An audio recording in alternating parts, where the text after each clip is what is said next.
आतंक का अड्डा अजमेर। जी हां, बड़ी खबर इस वक्त आ रही है। अजमेर आतंकियों का नया ठिकाना बन चुका है। क्या क्या आतंकियों के निशाने पर हिंदुओं का सबसे बड़ा तीर्थ स्थल पुष्कर है?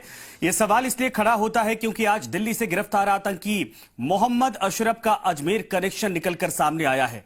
दिल्ली पुलिस की स्पेशल सेल की गिरफ्त में आया है यह आतंकी। आईएसआई के पाकिस्तानी आतंकवादी मोहम्मद अशरफ से पूछताछ में इस बात का खुलासा हुआ है कि अशरफ लंबे समय तक अपनी पहचान छुपाकर अजमेर में रुका हुआ था। अशरफ ने यहां अपना ठिकाना मुस्लिम बाहुल्य क्षेत्र दरगाह इलाके को बनाया था। दिल्ली पुलिस के स्पेशल सेल के डीसीपी प्रमोद कुशवाहा ने इस बात की पुष्टि की है और आतंकवादी अशरफ कुछ समय तक राजस्थान के अजमेर में दरगाह इलाके में रुका हुआ था। आतंकवादी अशरफ के अजमेर आने और लंबे समय तक ठहराव करने के पीछे उसका क्या उद्देश्य था, फिलहाल इस बात का खुलासा नहीं हो पाया है।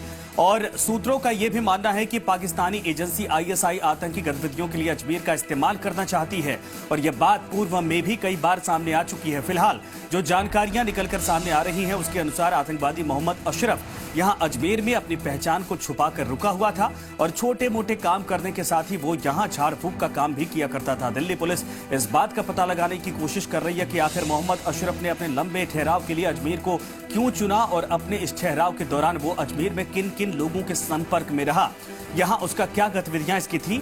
और इससे बड़ी बात यह है कि क्या आतंकवादी मोहम्मद अशरफ यहां किसी बड़ी आतंकवादी वारदात को अंजाम देने की फिराक में तो नहीं था।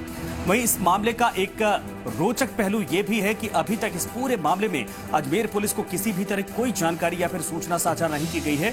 जी मीडिया द्वारा इस संबंध में जब स्थानीय पुलिस अधिकारियों से जानकारी चाही गई तो उन्होंने इस पूरे मामले में अनभिज्ञता जाहिर की। तो फिलहाल यहां रुकेंगे एक छोटे से ब्रेक के लिए। ब्रेक के बाद भी खबरें लगातार जारी।